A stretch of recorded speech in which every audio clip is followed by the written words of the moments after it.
The night had already swallowed most of the countryside when Ethan Wade, a quiet mechanic with grease-stained hands and the softest heart in the county, closed the doors of his old workshop. The clang of metal echoed in the cold silence, followed by the sigh of a man who worked more hours than he slept.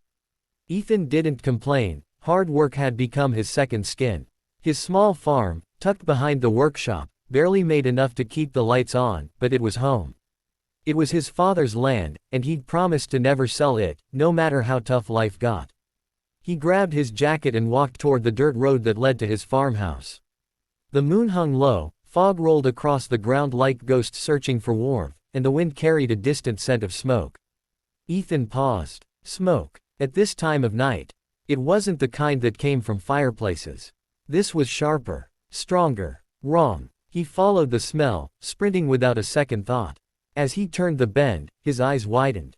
Flames exploded into the night sky. A car, overturned, smashed, leaking fuel, burned like a torch in the middle of the road. And someone was screaming. Ethan tore across the gravel until his boots skidded near the inferno. Through the broken glass, he spotted movement. A woman, two small children. No, two identical little girls, twins, trapped in the back seat. The flames were spreading fast, crackling up the seats, licking dangerously close to the fuel tank.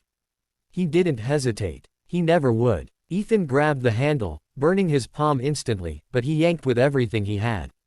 The door refused to budge. The woman inside coughed violently, her voice hoarse. "Please. My babies, help my babies." Ethan braced his foot against the frame and pulled again. Muscles straining, veins bulging, smoke choking his throat. Finally, the metal gave way with a violent screech. He dragged the mother out first as she screamed, "My girls!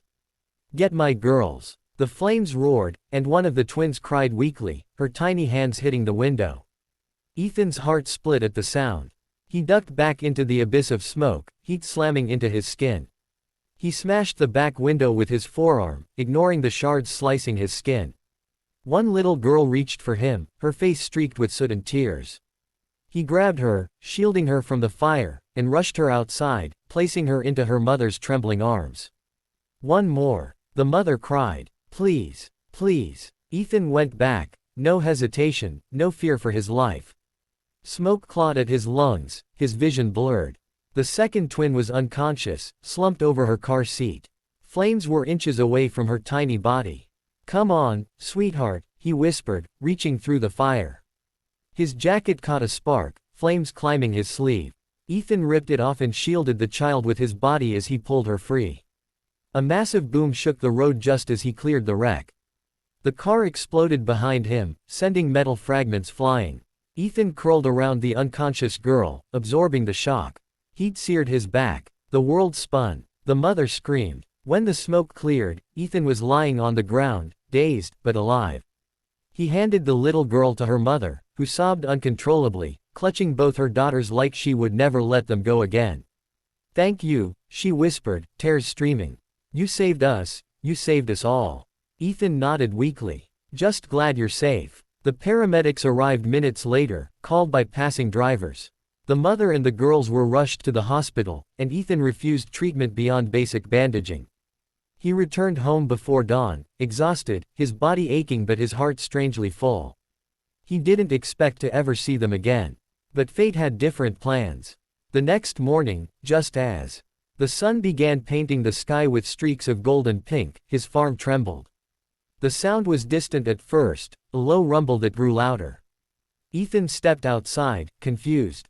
Birds scattered into the sky. The ground vibrated under his boots. And then, he saw them. Helicopters. Not one, not two, five. 5 massive helicopters hovered over his small, worn-down farm, their blades blowing hay and dust into the air like a tornado. Ethan shielded his eyes, stunned. What on earth was happening? He hadn't done anything except, a rope ladder dropped from the lead helicopter. A man in a dark suit descended with the confidence of someone used to stepping out of the sky. Behind him were cameras, medics, assistants, and security. Ethan blinked, trying to figure out whether he was awake or dreaming. The man approached him and extended a hand. "Mr. Ethan Wade." Ethan nodded slowly. "That's me. I'm Daniel Hawthorne, CEO of Hawthorne Global Industries." Ethan almost laughed. The man was a billionaire. Everyone knew his name. But why was he here? Why at his farm? Before Ethan could ask, another helicopter door opened, and the woman from the burning car stepped out, carrying her 2 little girls. She ran to Ethan. Without hesitation, without fear, she threw her arms around him. We looked everywhere for you last night. I didn't even get your name. The twins immediately wrapped themselves around Ethan's legs, their small hands gripping his jeans like he was their hero. Because to them, he was. Daniel Hawthorne stepped forward again. Ethan, you saved my daughter and my granddaughters. Ethan froze. Granddaughters. The billionaire's granddaughters. Daniel continued, his voice thick with emotion. We were told you risked your life. You went into a burning car. You shielded one of the girls during the explosion. If not for you, his voice cracked. We would be planning funerals right now. Ethan looked down at the twins. Their mother smiled softly, eyes filled with gratitude no words could match. Daniel motioned to the helicopters. I brought my entire team here because I don't think a simple, thank you, is enough. Ethan scratched the back of his neck, uncomfortable. Sir, I didn't do it for a reward. Anyone would have done the same. Daniel shook his head firmly. No, not anyone. Very few people would run into fire for strangers. You did. The billionaire signaled someone from the crew. A woman stepped forward holding a thick folder. Daniel opened it. Ethan Wade, last night you saved the future of my family. Today, I want to save yours. Ethan frowned. Sir, I don't understand. Daniel handed him the folder. Ethan opened it, and his breath caught. Inside was a deed to his farm, paid off completely. Every loan cleared, every debt erased. Ethan nearly stumbled. I don't know what to say. Daniel wasn't done. And this, he added, handing him another envelope, is a check. For $5 million. I want you to expand your workshop. Build the life you deserve. Ethan stared at the billionaire like he had misheard. $5 million. The mother stepped forward, placing a hand on Ethan's arm. You saved my daughters. There is no price for that. But we want to help you the way you helped us. The twins looked up at him with bright, hopeful eyes. One of them tugged his sleeve. Mr. Ethan, Mommy said you're our hero. The other whispered, we drew you pictures. They pulled out tiny crumpled papers from their pockets, shaky stick figure drawings of Ethan pulling them from fire. Ethan's eyes stung. You girls, you didn't have to do this. Daniel smiled. They insisted. One of the choppers landed softly on the far side of the farm. Daniel gestured. Come with us. Let us take you to town. There's a press conference we prepared. Reporters want to talk to you. The world needs to hear what you did. Ethan stepped back quickly. No, I'm not good with cameras. I'm just a mechanic. Daniel chuckled. Heroes never think they are.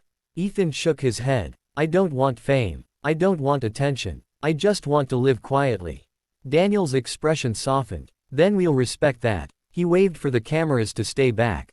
The crew halted instantly. The mother wiped her eyes. Ethan, I don't know how to thank you enough. You already did, Ethan said, glancing at the deed.